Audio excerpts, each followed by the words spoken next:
भगवान और भगवान के भक्त के मिलने का जो रास्ता है उसका नाम है भागवत।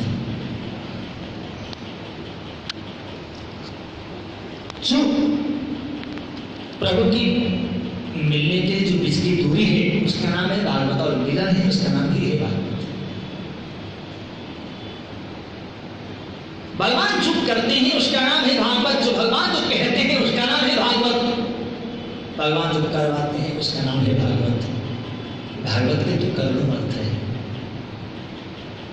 श्रीमद् भागवत में 12 यानी 12 स्कंद है, उनमें से प्रथम स्कंद का शुभारंभ करते हैं। 335 अध्याय हैं, उनमें से प्रथम अध्याय का शुभारंभ करते हैं। 18,000 श्लोक हैं, उनमें से प्रथम श्लोक के प्रथम 3 श्लोक के द्वारा भगवान वेदव्यास ने श्रीमद् भागवत की रचना करते हुए प्रथम मंगलाचरण स्तुति की है। आइए उन 3 श्लोकों से हम लोग भी प्रभु की स्तुति करके मंगलाचरण करते हैं।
जो प्रभु जगत की उत्पत्ति पालन एवं संहार करते हैं, जगत के एकमात्र आधार स्वरूप हैं,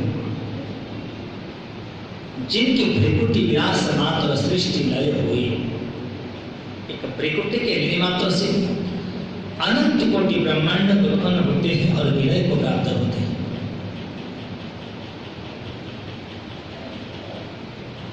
जो प्रभु अभिज्ञ हैं, जाने नहीं जाते, सर्वज्ञ हैं, स्वयं सब कुछ जानते हैं।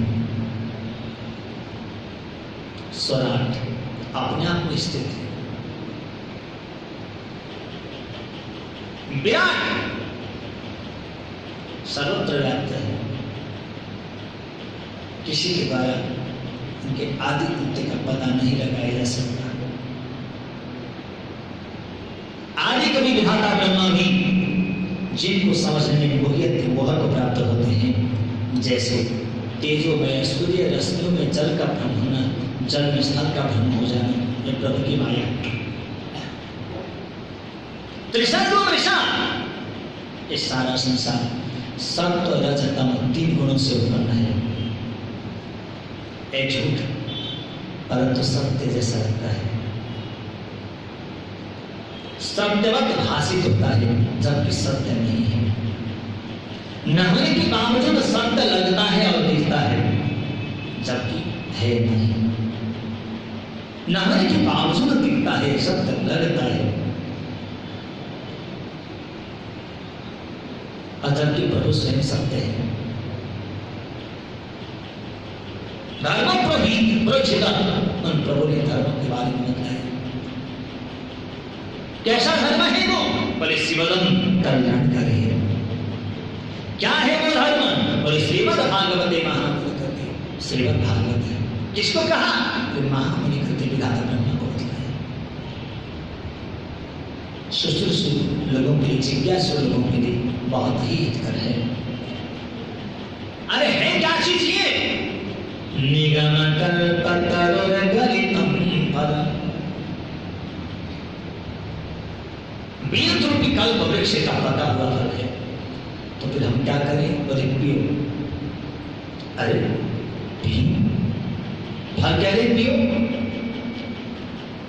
छिलका भी होंगे, गुठली भी, तो उन को फेंका जाए। अरे कैसे पी? बोले नहीं, सुख मुखान अमृतम, वेद रूपी कल्प वृक्ष का पका हुआ फल है। अरे खट्टा भी हो सकता है, कड़वा भी हो सकता है। बोले नहीं, भगवान श्री सुखदेव जी, सुखदेव जैसे महान मनीषी ने उसको जूठा कर दिया है, इसलिए बहुत मीठा है। एक सुख पक्षी यानी तोता एक ऐसा पक्षी है जिस फल को चोंच मारता है वो फल कभी खट्टा या कड़वा नहीं हो सकता, वो मीठा ही होगा। भगवान जाने, या तो तोता उसी फल में चोंच मारता होगा जो फल मीठा ही होता है। भगवान जाने, हो सकता है वो तोते का जिसमें चोंच लग जाता है खट्टा फल भी मीठा हो जाता होगा, परंतु जिस फल में तोते ने चोंच लगाया वो फल कभी खट्टा या कड़वा वही से तो मीठा ही होता है। इसलिए ये श्रीमद् भागवत रूपी जो वेद रूपी कल्प वृक्ष का पका हुआ फल है, ये बहुत ही स्वादिष्ट है, बहुत मीठा है, क्योंकि सुख रूपी, सुख पक्षी रूपी साक्षात भगवान सुखदेव जी का चोंच इसमें लगा हुआ है। इसीलिए पियो। अजी छिलका भी होंगे, गुठली भी होगी, जिसको फेंका जाएगा नहीं। रसमान ये रस ही रस से परिपूर्ण फल है, इसीलिए छिलका भी नहीं है, गुठली भी नहीं है इसमें, इसीलिए आज कब तक पिए?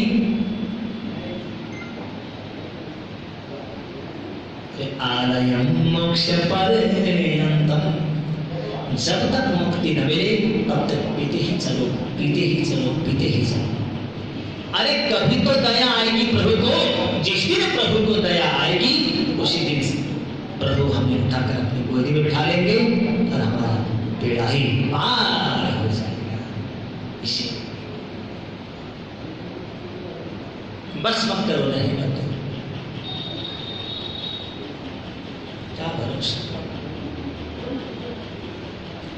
अब मिला है मौका तो पीने का, अब पता नहीं फिर मिलेगा कि नहीं, कब मिलेगा, क्या भरोसा। चाहता हर वर्ष पिएंगे, है ना। संकल्प किया था कि हम हर वर्ष भागवत रस पिएंगे। और राणा बोलता कि अब तो मैं बूढ़ा हो गया गुरु जी, 80 साल का हो गया। ये भगवान बोलते कि 6 साल हो गई कथा हुई, इसका मतलब राणा जब 74 साल का था तब कथा हुई। 6 साल ऐसे चले गए हैं, 6 साल ऐसे चले गए। राणा की 6 कथाएं मिस हो गई। एक एक दिन निकलता जा रहा है, क्या पता आने वाले 1 साल हमारे लिए बहुत महत्वपूर्ण हो सकता है 2 साल महत्वपूर्ण हो, तीसरे साल के बाद हमें कथा इस जन्म में सुनने को न मिले। मान लो कम से कम साल में 1 बार कथा हो तो वो ताजगी बनी रहे, उसी ताजगी में ही अगर प्राण निकल गए तो गलती से भी भागवत का एक शब्द या एक कोई रस, एक भी कोई शब्द किसी भी प्रकार से एक रूप कोई याद आ जाए तब भी हमारा बेड़ा पार हो जाए। जब वर्ष से आगे निकल गया, धीरे धीरे स्मृति खत्म होती गई, तो अगला वर्ष आ गया, फिर अगला वर्ष आ गया, करते करते जब तक बीच में मर गए, भागवत का वो भी विस्मरण होता गया और मर भी गए, कोई ध्यान आया नहीं, वही दुनियादारी याद आती रही। तो फिर मरते समय भी दुनियादारी याद करके मरेंगे तो अगला जन्म भी दुनियादारी के लिए होगा, बेड़ा पार तो बहुत दूर हो जाएगा। इसीलिए कम से कम साल में 1 बार रिचार्ज जरूर होना चाहिए, एक गुरु पूजा में अवश्य पहुंचना चाहिए और साल में 1 बार कथा अवश्य होना चाहिए। अब सबके सहयोग से, सबके माध्यम से, सबके आयोजन से, तब जाकर रिवाइज होता है, तब बैटरी चार्ज होती है, तब वो कम से कम 1 साल टिकती है। वैसे तो कलयुग है, 1 साल टिकाना बहुत मुश्किल है, क्योंकि दुनियादारी के ऐसे झंझट ऐसे झमेले आते हैं, चाहते हुए भी हम सुरक्षित नहीं रह पाते। फिर भी कम से कम साल में 1 बार हो जाए तो कुछ ना कुछ तो पड़ेगा ही पड़े। इसीलिए अपना जो अटूट संकल्प है उसको कभी भूलना नहीं चाहिए, बोले रहते हैं। व्यवस्था इस प्रकार की संरचना करनी चाहिए जिससे कि ये अविरल गंगा है, भक्ति की गंगा है, ये धारा बहती रहे, कहीं रुकावट ना आए। मैं यहाँ आज देख रहा हूँ सैकड़ों लोगों में से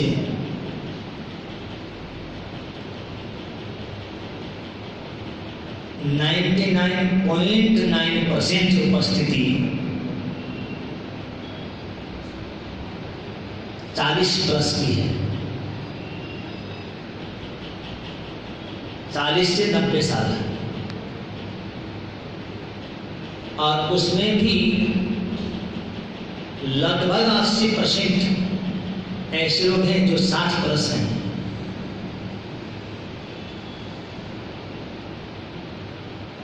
तो 40 से नीचे वाले कहाँ हैं?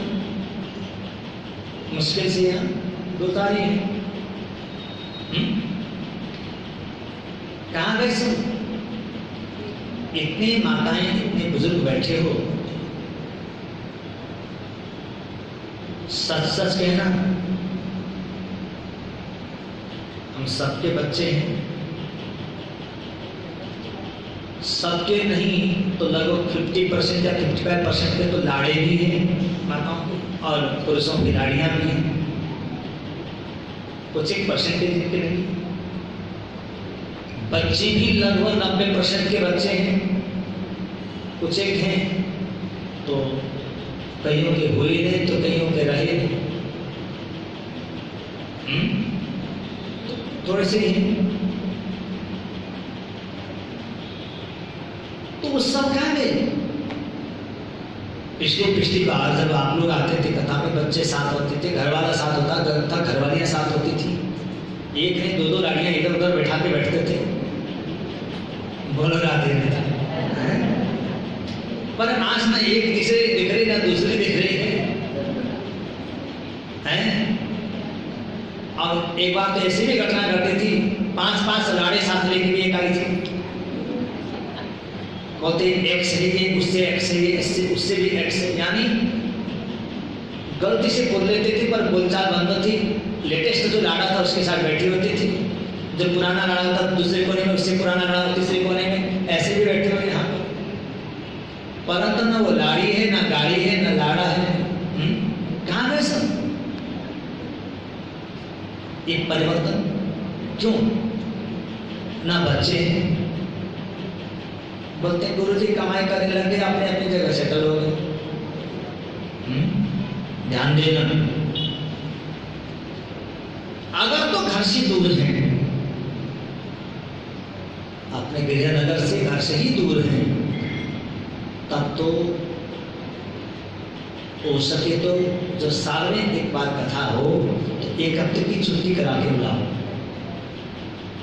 इस बार गुरुजी आ रहे हैं, फलाने डेट से प्रोग्राम फिक्स है, बच्चों छुट्टी लेके आओ। बेटियां घर गई हैं, ससुराल गई हैं, दामाद सहित उनको निमंत्रण करो कि गुरुजी आ रहे हैं, अपने गाड़ी को भी दर्शन करा, तू भी आ, अपने बच्चों को भी लेके आ। बहुएं मायके गई हैं, स्पेशल मायके की छुट्टी कैंसिल, आगे पीछे मायके चले जाना, कथा का टाइम है, कथा सुनने तो नहीं, बच्चों सहित बैठ जाओ।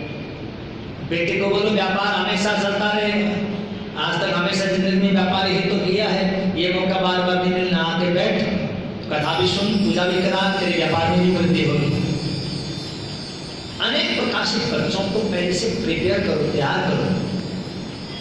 जब तैयार करोगे तभी बच्चे आएंगे, नाती पोते आएंगे। तो जब नाती पोते आएंगे, सब पहले बच्चों में संस्कार होगा, बेटे में संस्कार होगा, बहू में संस्कार होगा, बेटी में संस्कार होगा, दामाद में संस्कार होगा, तो पोते और पोतियों में, दोते और दोतियों में संस्कार होगा। जब हम अपने परिवार में उसमें संस्कार देंगे, तब जाके पड़ोस के परिवार में हम संस्कार देने लायक बनेंगे। जब हमारा ही परिवार हमारा कहना नहीं मानता, हम उनको ही संस्कार नहीं दे सकते, अपने ही बच्चे जिसको हमने जन्म दिया है, पालन पोषण किया है, वही हमारा कहना नहीं मानते, हम उनको संस्कार नहीं दे पाते, तो फिर हम पड़ोसियों को कहां से संस्कार दे पाएंगे?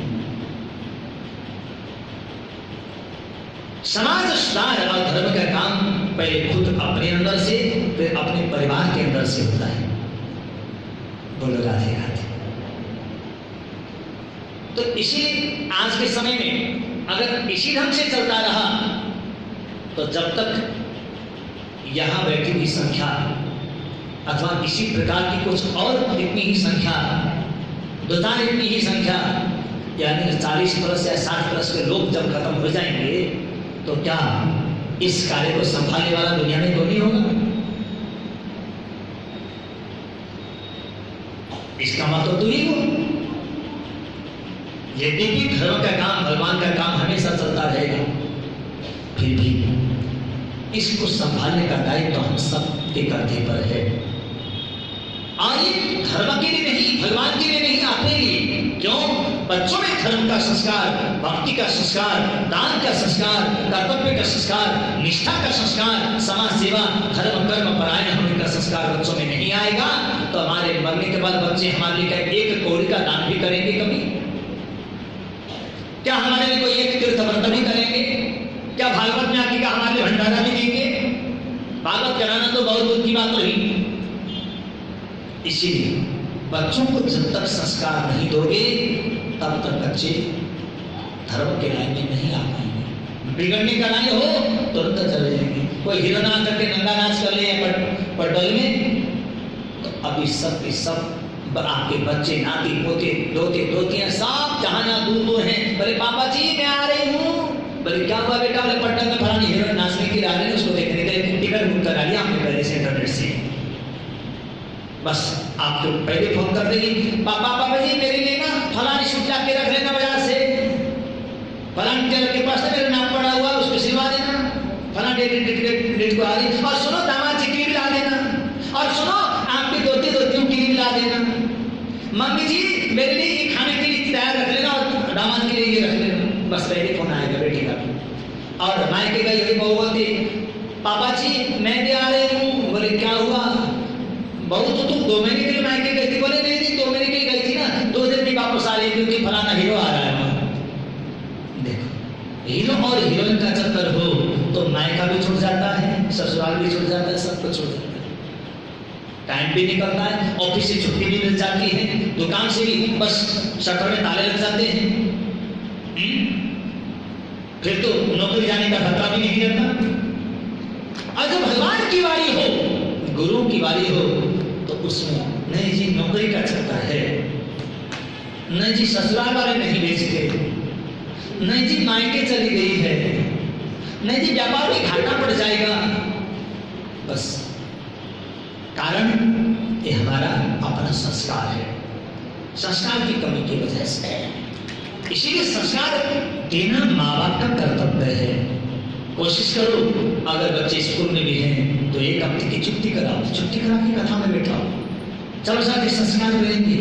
जब संस्कारों का निर्माण होगा तब जाकर के बच्चे कल आपको आंखें नहीं दिखाएंगे, आपकी सेवा करेंगे, आज्ञाकारी बनेंगे। और संस्कार ही नहीं होंगे बच्चे तो थोड़ा सा पढ़ लिख जाएंगे, माँ बाप को आंखें दिखाना शुरू करेंगे। माँ बाप का कहना मानना बहुत दूर की बात है। बच्चे बोलेंगे पापा जी आपको कुछ नहीं आता, मम्मी जी आपको कुछ नहीं आता, जमाना बदल गया, आप ना थोड़ा मेंटल हो गया, आजकल चुपचाप बैठो। अरे आपकी बुद्धि काम नहीं करती, अरे आज का जमाना बहुत फॉरवर्ड हो गया है। बस 24 घंटा फोन में चिपके रहेंगे और किसी बस चैटिंग करते रहेंगे, माँ बाप को तो बस बुद्धि समझ रहे। तो इसीलिए ये संस्कार देना माँ बाप का कर्तव्य है, धर्म है। संस्कार देना हो तो हर जगह से छुट्टी कराओ, कथा में लाओ, कथा से संस्कार मिलेगा। और नहीं तो कल कमाई तो बहुत होगी, परंतु कमाई के साथ साथ आपके परिवार में आपका महत्व खत्म हो जाएगा। आपका जो प्यार है वो आपको नहीं मिल पाएगा। आपने तो बचपन में सबको प्यार दिया, परंतु बुढ़ापे में आपको प्यार देने वाला कोई नहीं मिलेगा आपके परिवार। क्यों? क्योंकि उनमें संस्कार नहीं है।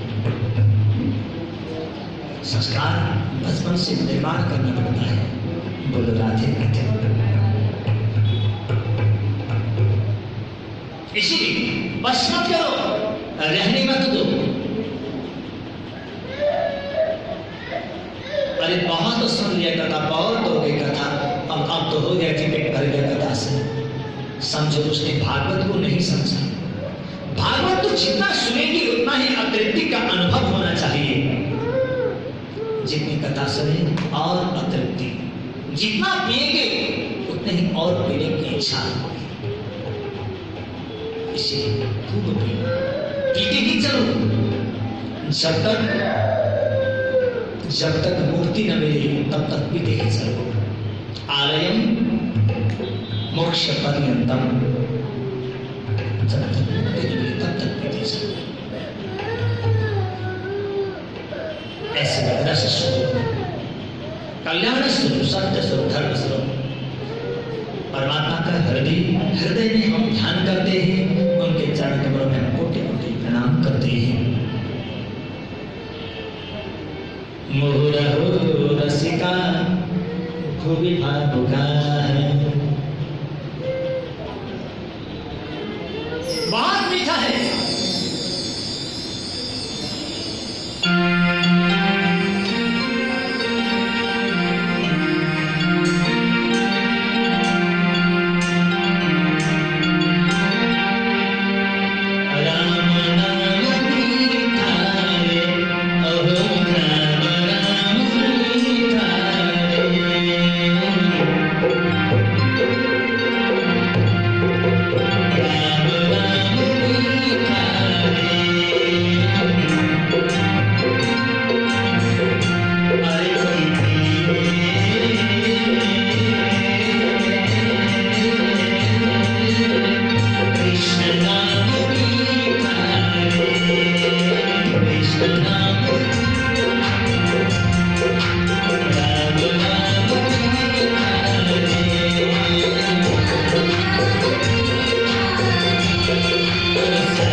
जितना पिएंगे उतने ही अतृप्ति का अनुभव होता है। बहुत स्वादिष्ट है।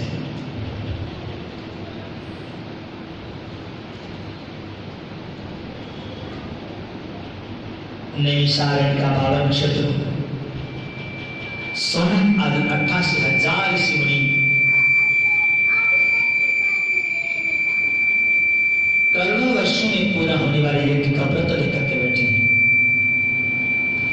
सुत जी को प्रणाम करके संतों ने कहा, त्वया खलु पुराण सेतिहासानि निजानघ आख्यातान्यप्रतीतानि धर्मशास्त्राणि युतः। भगवान, मनुष्य के लिए श्रेय का साधन क्या है? कल्याण का उपाय क्या है? और वेद वेदांत में भगवान का नाम लिखा है अजन्मा। फिर वो अजन्मा भगवान देवक्यां वसुदेवस्य गर्भो यस्य चिकीर्षय, देवकी वसुदेव के यहाँ जन्म लेकर के कैसे आए, और जन्म लेकर के आए फिर भी उनका नाम अजन्मा कैसे पड़ा? आप बताइए। भगवान के अवतारों के बारे में लोग कहते हैं, कोई कहते हैं 24 अवतार हैं, कोई कहते हैं 10 अवतार हैं। वास्तव में भगवान के अवतार कितने हैं? और भगवान ने जब अवतार लिया तो गीता में उपदेश दिया।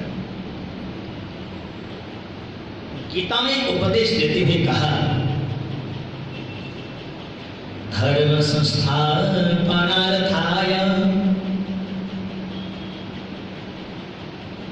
संभवामि युगे युगे। धर्म की स्थापना के लिए मेरा युग युगांतर में अवतार होता है। तो वो धर्म की स्थापना करता भगवान जब भूलोक को छोड़कर गोलोक को गए तो धर्म हम शरण कर। धर्म किसके शरण में गया? धर्म बेचारा अकेला पड़ गया होगा, रोता होगा ना? आप बताएं। ये प्रश्न हमने बड़ी श्रद्धा से आपसे पूछा है। सुत जी गदगद हो गए। सुत जी ने कहा, संत आप लोगों ने इतने सुंदर प्रश्न किए हैं कि इनका अगर मैं जवाब दूंगा तो पुराणों की कथा आ जाएगी। इसीलिए ये संतों, पुराणों की कथा प्रारंभ करने से पूर्व मैं स्तुति करना चाहता हूं, वंदना करना चाहता हूं। जो जन्म लेते ही मन में तपस्या करने के लिए चले गए, ऐसे गुरुदेव भगवान श्री सुखदेव जी के चरण कमलों में कोटि कोटि प्रणाम करता हूं। नारायण नमस्कृत्य नरं चैव नरोत्तमं, भगवान नर नारायण को मैं प्रणाम करता हूं। जो नर और नरों में उत्तम है, मनुष्य और मनुष्य में सर्वोत्तम है। देवी सरस्वती व्यासं, भगवती माता सरस्वती को मैं प्रणाम करता हूं। ततो जयमुदीरये, और गुरुदेव भगवान श्री वेदव्यास के चरण कमलों में कोटि कोटि प्रणाम करता हूं। संतों ने पूछा, क्यों जी आपने भगवान श्री शुकदेव जी को भी गुरुदेव कहा और उनके पिता वेदव्यास को भी गुरुदेव कहा, जबकि आपके गुरु भगवान वेदव्यास हैं, ऐसा क्यों? उत्तर में सुत जी ने कहा, हे संत, मेरे गुरु हैं तो भगवान वेदव्यास, परंतु उनके पुत्र भगवान श्री शुकदेव जी को मैं केवल गुरु ही नहीं, मैं परम गुरु सदगुरु मानता हूं। बोले कैसे? जन्म कर्मं च मे दिव्यं उनके जन्म और कर्म बड़े ही दिव्य हैं, बड़े अद्भुत हैं। उनको मैं परम गुरु महानतम सदगुरु मानता हूँ। और संत, आप लोगों ने पूछा कि मनुष्य के लिए कल्याण का उपाय क्या है। देखो, एक मन है, एक मन को जगह जगह भड़काने से कोई लाभ नहीं है।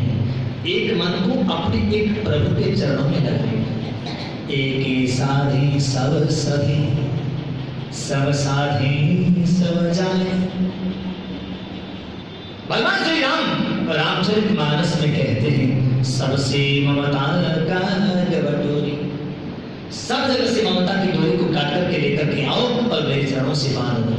जो ममता तुम दुनिया के लोगों से करते हो वो बंधन का कारक है और नरक का द्वार खुलता है, और जो ममता तुम मेरे चरणों से करोगे वो ममता बंधन मुक्ति का कारक है और आत्म कल्याण का मार्ग यानी वैकुंठ का द्वार खुलता है। इसीलिए जो ममता की डोरी दुनिया से काट करके लेकर के आओ, मेरे चरणों से बांध दो। अपने मन को अपने इष्ट अपने प्रभु के चरणों में लगाना, यही मुक्ति का आत्म कल्याण का श्रेय का साधन है। और संतों, आप लोगों ने पूछा कि प्रभु के अवतार कितने हैं। हरि अनंत हरि कथा अनंत, प्रभु के अनंत अवतार हैं, अनंत लीलाएं हैं, अनंत चरित्र हैं। एक एक सेकंड में करोड़ों करोड़ों अवतार होते हैं भगवान के।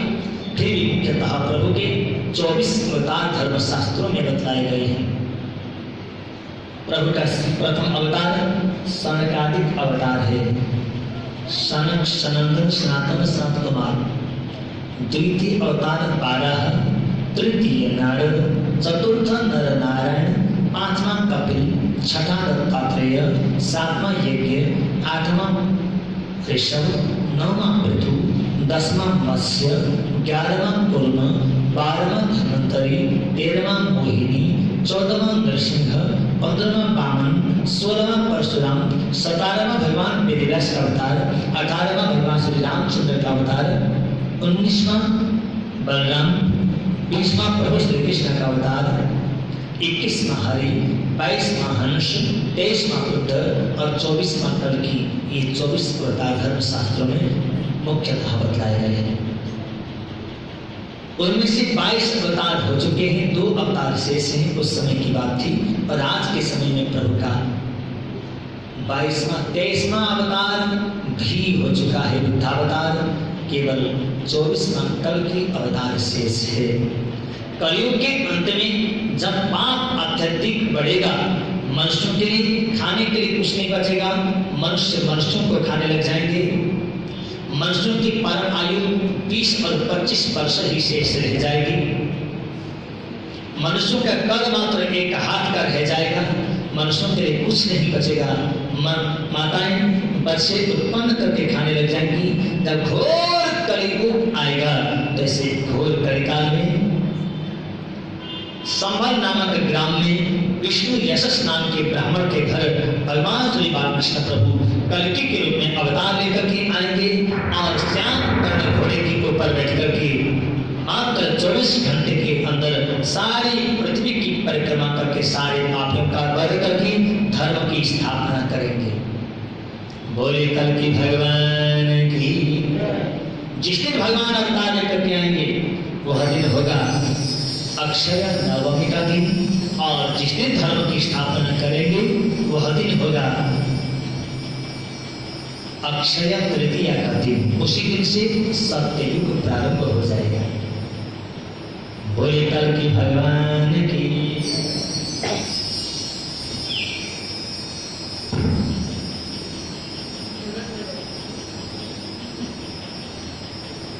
संतों,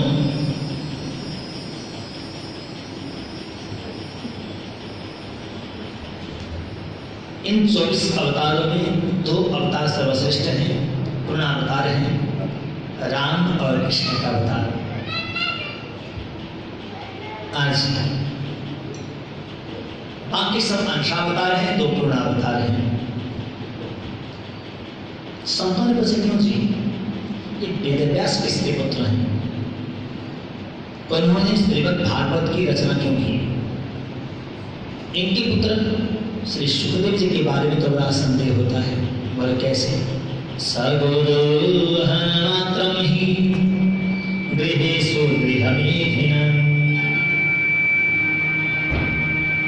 अवेक्षते महान् भागस्तीर्थे कुरुकुंस्थलाश्रमम्। भिक्षा मांगने के लिए जाते तो एक घर में उतनी देर तक ही रहते जितनी देर में एक गौ का दुग्ध दोहन किया जाता है। और 5 घरों में जाना है, 5 से 6 घर में जाना नहीं है। जाकर ये नहीं बोलना है कि मुझे भिक्षा चाहिए, भिक्षा दो। खड़े रहना, जितनी देर में गौ का दूध निकाला जाता है उतनी देर के लिए। भिक्षा मिला तो ठीक है, अब भिक्षा नहीं मिला तो आपके घर में देखेंगे। 5 से 6 घर में जाना नहीं है और 5 में ही नहीं मिला तो उस स्थिति में आज के लिए छुट्टे और कल देखा जाएगा। कल भी नहीं मिला, कल परसों। इतने बड़े महान त्यागी भगवान श्री सुखदेव, उन्होंने अपने पिता के पास जाकर के श्रीमद् भागवत की कथा का अध्ययन कैसे किया और राजा परीक्षित की सभा में जाकर के 7 दिनों तक एक आसन में बैठकर के भागवत की कथा का श्रवण कैसे कराया, यह हमें बड़ा संदेह होता है। उतने में सुतजी का संदेह। एक बार वेदव्यास जी अपने आश्रम में बैठे थे, नारद जी का आगमन हुआ। आइए देवर्षि। बोले क्या ये बड़े उदास लगते हो? बोले क्या करूं, 17 पुराणों की रचना की, महाभारत जैसा ग्रंथ लिखा, वेद एक था 4 कर दिए, उपनिषदों की रचना की, फिर भी मन में शांति नहीं है। कोई एक ऐसा शास्त्र बनाना चाहता हूं जिसको एक बार प्रतीक सबका कल्याण हो, दर्शन मात्र से पाप कटे, स्पर्श मात्र से पुण्य मिले, परंतु क्या करें, अब मेरे बस का नहीं है। बुढ़ापा आ गया, दाढ़ी सफेद हो गई, बाल सफेद हो गए, केस पकड़ गए, आंखों से देखना कम हो गया, चलना फिरना कम हो गया, अब मेरे बस का नहीं लग रहा है। नारद जी बोले ऐसा मत करो, संतों के चरण के रस का आश्रय हो, अगर तुम असमर्थ भी हो तब भी समर्थ बन जाओगे। बोले कोई प्रमाण है असमर्थ भी संतों के चरण के रस के आश्रय से समर्थ बन गया हो? बोले हाँ, सबसे बड़ा प्रमाण मैं जानते हो, मैं पूर्व जन्म में कौन था? अरे कौन था? बोले दासी पुत्र। बोले हाँ, जैसे मेरा जन्म हुआ मेरे पिताजी पधार गए, मेरी माँ बेचारी पढ़ी लिखी तो थी नहीं, दासी जो थे बस मेरा सारा ढूंढती हुई निकली, एक सतगृहस्थ सत्य का झाड़ू पोछे का काम करने लगी। वहीं पर तपस्वी संत ऋषि मुनि का आगमन हुआ, चतुर्मासा करने लगे, सत्संग करने लगे। कुछ सत्संग में मेरी माँ भी बैठती तो मैं भी बैठता। मेरी जो सत्संग के प्रति अभिरुचि और जो सच्चा भाव प्रेम था उसको देखकर संत लोग प्रसन्न हो गए। संतों ने मेरा नाम रख दिया, वैष्णव जी दासीपुत्र कहा जाता था, परंतु संतों ने मेरा नाम रख दिया बच्चा कृष्णदास। कभी कभी मैं सत्संग में जाने में देरी कर देता, संत लोग सत्संग को ही लेट कर देते, कहते अरे बेटा, अरे दासीपुत्र कृष्णदास इधर आओ। जब मैं जाता तब कथा शुरू होती। संतोष इतना प्रेम हो गया, इतना लगाव हो गया कि जब संत लोग चतुर्मास संपूर्ण करके जाने लगे, मैं उनके चरण पकड़ के बोला कि बाबा घर में रहने की इच्छा नहीं है, मुझे भी साथ में चलो। संतों ने जब तक तुम्हारी माता सोई है, मातृदेवो भवः, माता को देवी मानकर भजो, उनकी पूजा करो, उनकी सेवा करो। जब तुम्हारी माँ का शरीर शांत हो जाए उसके बाद तुम ऐसे ऐसे भजन करो, इतना तय करो। मंत्र दिया और मेरा मन एकांत में बैठने का करता है, एकांत में बैठता हूँ, झाड़ी के उसमें बैठता हूँ, गोशाला में बैठता हूँ, भजन करता हूँ, करने तो मन लगता है। जब भी मैं एकांत में बैठता, झाड़ी में बैठता, मेरी माता और क्या आती, नहीं बेटा होगा क्या जाएगा आज मेरी गोदी, अरे शेर आ जाएगा आज मेरी गोदी में, अरे गोद तुझे लात मारेगी, सिंह मारेगी आज गोदी में। मेरा दिल करता है एकांत में बैठा भजन करूं, प्रभु से मिलो, मेरी मात करने दी तब तो। एक बार भजन में बड़ा आनंद आ रहा था, आंखों से प्रभु के प्रेम के आंसू टपक रहे थे, ऐसा लग रहा था कुछ ही समय में मुझे प्रभु के दर्शन होने वाले हैं।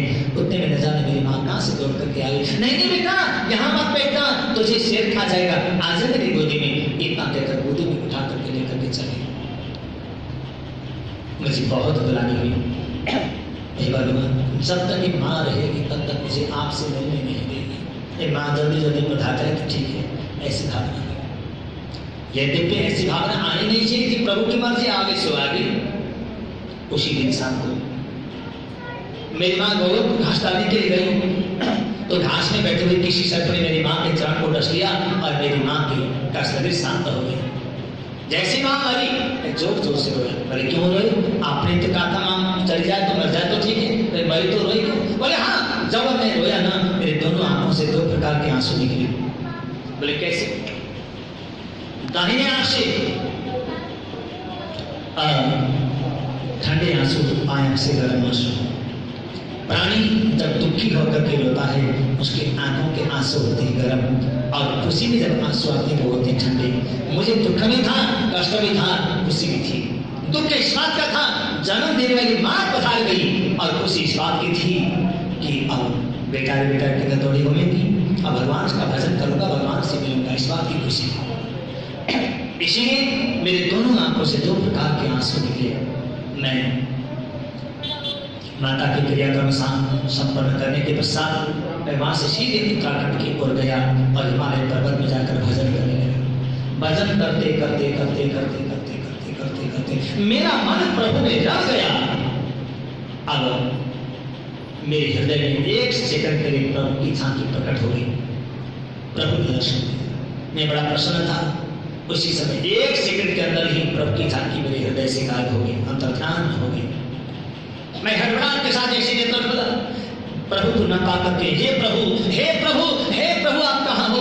मैं रोने लगा, छटपटाने लगा, तड़पने लगा। उसी समय आकाशवाणी हुई, हे बच्चा कृष्णदास, सकृत्यदर्शनं रूपम् एतत् कामयते नः मत्काम सनकै साधु सर्वान् मुञ्चते क्षया। जिस रूप का तुमने दर्शन प्राप्त किया है, उस रूप को तुम दोबारा से देख नहीं सकते, क्योंकि अभी तुम्हारे कुछ कर्म शेष है। जब उन शेष कर्मों को संपन्न करो, उसके पश्चात मैं तुम्हें अगला जन्म ऐसे घर में दूंगा, ऐसा रूप दूंगा तुम्हें कि तुम जब चाहोगे तब मेरा दर्शन कर सकोगे, जहाँ चाहोगे वहाँ मेरा दर्शन कर सकोगे, जिसको चाहोगे उसको जहाँ चाहोगे वहाँ, जब चाहोगे तब मेरा दर्शन कर और करा सकोगे। मेरा आशीर्वाद है। उसके बाद में तीर्थयात्रा करता हुआ घूमने लगा। घूमते घूमते अचानक प्रलयकालीन समुद्र में सारा संसार डूब गया, तो मैं भी डूब गया। दोबारा जैसे जब सृष्टि हुई तो उस सृष्टि के क्रम में विधाता ब्रह्मा के पुत्र के रूप में मेरा जन्म हुआ। मेरा नाम पड़ा ब्रह्मपुत्र। मैंने जन्म से ही ऐसा नियम बनाया, जो संसार में सबसे बड़ा है मैं उसी के नाम का जाप करूंगा। मुझे यही पता था कि मेरे पिता विधाता ब्रह्मा ही संसार में सबसे बड़े हैं। मैं ओम ब्रह्मणे नमः स्वाहा, ओम ब्रह्मणे नमः स्वाहा इसी मंत्र का जाप करता हुआ विचरण करने लगा। एक दिन मैंने देखा अपने पिता विधाता ब्रह्मा को, वो नेत्र बंद करके बैठे हुए थे। मैंने जाकर पूछा, पिताश्री संसार में सबसे बड़े जब आप हैं तो आप नेत्र बंद करके इसका ध्यान लगाते हैं? तो उत्तर में उन्होंने कहा, नहीं, संसार में सबसे बड़ा मैं नहीं हूँ, बल्कि संसार में सबसे बड़ा और कोई है। बोले उसका नाम? बोले श्रीमन नारायण। बोले वो कहाँ रहते हैं? बोले सर्वत्र रहते हैं, फिर भी सर्वोच्च साकार रूप में वो ऊपर वैकुंठ में रहते हैं। बोले पिताश्री क्षमा करें, मैंने तो आज तक आपको सब संसार में सबसे बड़ा समझा था, इसीलिए आपके ही नाम का जाप करता हुआ आया। आज मुझे पता चला संसार में सबसे बड़े आप नहीं बल्कि और कोई है। आप तो लीजिए, आपका ओम ब्रह्मणे नमः स्वाहा मंत्र मैं आपको वापस देता हूँ। अब तो मैं उसी श्रीमन नारायण के मंत्र का जाप करूंगा। इतना कहकर श्रीमन नारायण नारायण करता हुआ मैं वैकुंठ की ओर चल पड़ा। श्रीमन नारायण नारायण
एकदम खड़े हो गए और बोले आओ आओ बेटा नारद। मैंने कहा नारद का मतलब मेरा नाम तो ब्रह्मपुत्र है। उस दिन उन्होंने कहा नारद जिसकी बात को मैं स्वयं भगवान होने के बावजूद चाहने पर भी रद्द न कर सकूं उसी का नाम नारद है। आज के बाद जहां नारद ने कोप्टे कर दिया वो कोप्टे ही रहेगा, रिजेक्ट तो नहीं हो सकता। जिसको नारद ने पास कर दे वो पास ही पास है। आज के बाद तुम जहां चाहोगे वहां मेरा दर्शन कर सकोगे, जहां चाहोगे वहां, जिसको चाहोगे उसको, जब चाहोगे तब मेरा दर्शन कर और करा सकोगे। इसीलिए तुम्हारा नाम नारद है। तब इसी मेरा नाम नारद पड़ा। प्रभु ने ये वीणा मुझे दी। देवदत्ताम इमाम वीणाम सर्व ब्रह्म विभूषिताम मूर्छित हरि कथां गायमान सदाम। इस वीणा को बजाता हुआ, कीर्तन करता हुआ, कभी नाचता हूँ, कभी गाता हूँ, कभी रोता हूँ, कभी मूर्छित तक हो जाता हूँ। ये मेरी दिनचर्या है। हे वेदव्यास, जब संतों के चरण की रस के आश्रय से दासी पुत्र बच्चा कृष्णदास देवर्षि नारद बन सकता है, तो नारद की कृपा से क्या तुम श्रीमद् भागवत की रचना नहीं कर सकते? कान इधर करो, कान कर दिए। आज कान में चतुश्लोकी भागवत की दीक्षा दी नारद जी ने। नारद जी से व्यास भाई श्रीमद् भागवत की दीक्षा प्राप्त करते ही ब्रह्मा जी की लगी यानी भगवान विद्यास की लगी समाधि अवस्था में उन्होंने 4 श्लोक के भागवत के उन्होंने 18,000 श्लोक बना दिए। पढ़ाओ किसको? पहली बार वही पढ़ सकता है जिसने काम क्रोध दोनों को जीता हो। ऐसा दुनिया में कोई नहीं, केवल मेरा पुत्र सुखदेव है। सुयुक्त के जानकर अनेक प्रकार से परीक्षाओं में उत्तीर्ण पा करके अपने पुत्र सुखदेव को विधि दान से उन्होंने श्रीमद् भागवत का अध्ययन कराया। और श्रीमद् भागवत का अध्ययन करने के बाद भगवान श्री सुखदेव जी पुनः तपस्या के लिए वन में चले गए। पहले निर्गुण ब्रह्म की समाधि लगाते थे, अब सगुण साकार ब्रह्म की समाधि लगाते हैं। श्रीमद् भागवत के चुने चुने श्लोकों के द्वारा प्रभु की झांकी का निर्माण करते हुए समाधि लगाते हैं। आज वही भगवान श्री सुखदेव ने राजा परीक्षित को, पांडव वंशी राजा परीक्षित को 7 दिन में मृत्यु का श्राप लगा, तो वही भगवान श्री सुखदेव जी राजा परीक्षित की सभा में पहुंचे और राजा परीक्षित की सभा में जाकर के उन्होंने मात्र 7 दिनों तक ऐसे श्रीमद् भागवत की व्याख्या की कि मात्र 7 दिनों में ही राजा परीक्षित को मुक्ति मिल गई।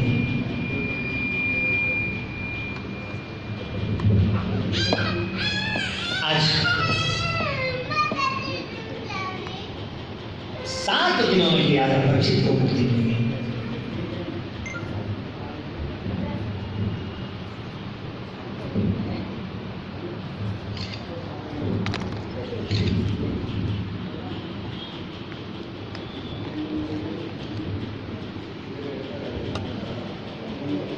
राजा परीक्षित की सभा में भगवान श्री सुखदेव जी स्वयं पहुंचे। संतों जी कहते हैं परीक्षित की सभा में इतने बड़े महापुरुष भगवान श्री सुखदेव जी स्वयं पहुंचे तो परीक्षित में साधारण राजा नहीं हो सकता। कौन है वो? क्यों लगा उसको 7 दिन में मृत्यु का श्राप? किसने दिया श्राप? कौन है वो राजा?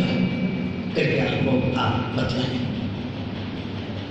सुत जी का संतों अवश्य बताऊंगा, परंतु अभी नहीं, कल दोपहर ठीक 1 बजे। आइए आज की सभा का यहीं पर विश्राम करते हैं।